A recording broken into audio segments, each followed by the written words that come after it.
did I forget to ask? What do you want to hammer home, if anything?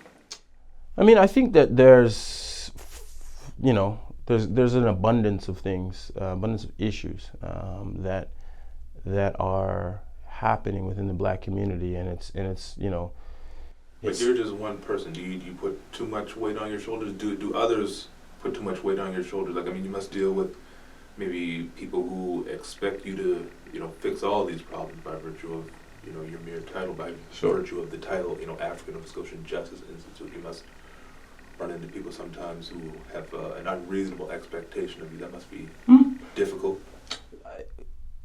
I mean, sure. Like, there's some challenges with that, but I don't think that, any Black person's, like, I don't think that they're unreasonable expectations, because I think that working at the Justice Institute, having the name the African Nova Scotian Justice Institute, was really a product of work of a lot of my ancestors and a lot of African Nova Scotians. And so there's an expectation, and we were expected to meet that expectation, and in a lot of cases exceed it. So, is it challenging? Yeah, of course it's challenging. The work is challenging, and so it's challenging to sort of to live the work.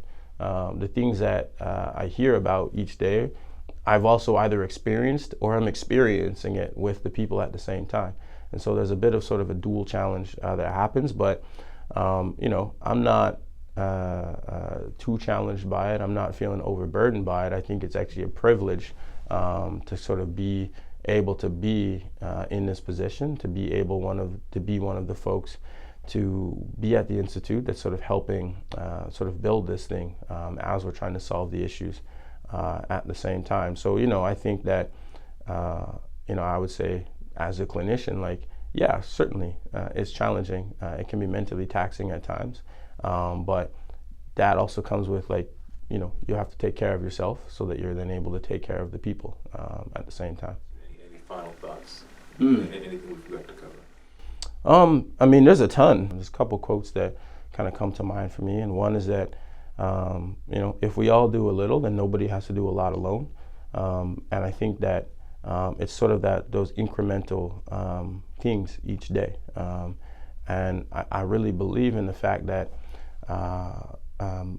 our sort of ancestors kind of picked up the baton and ran with it as far and as fast as they could, and put it down. And, it's our job to kind of do the same, pick that thing up, and we're going to run it as fast and far as we can for the next people who come into the Justice Institute, or for the next people who are going to sort of look at solving these issues. And I really believe that everybody has talent, but not everybody gets the same opportunities. And so part of this work is also, removing some of those barriers and some of that tape, so that, our communities are able to sort of actualize, live out their truths, and become, the great people that they know that they are.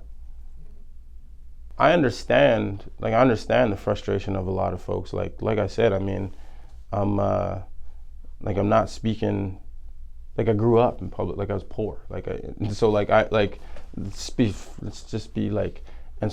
understand where, like, some of the frustrations may come from. And so, like, I'm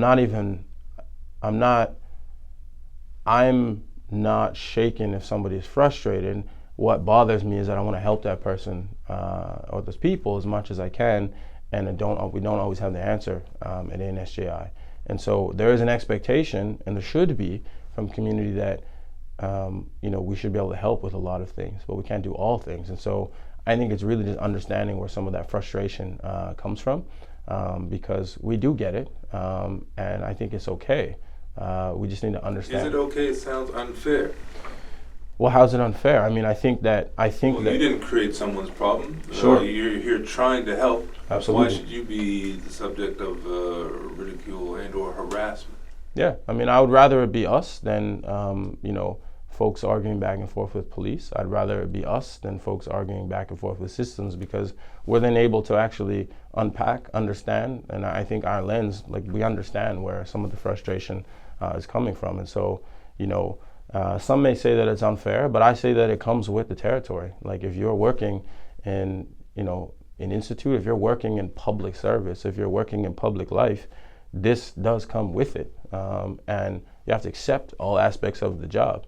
You can't be so high on the successes of it that that you forget like that these things do exist. And so, I'm okay with it. Like I'm fully okay with the frustrations. It's more so me coming from a place of wanting to understand where some of these come from, to see what I'm able to do.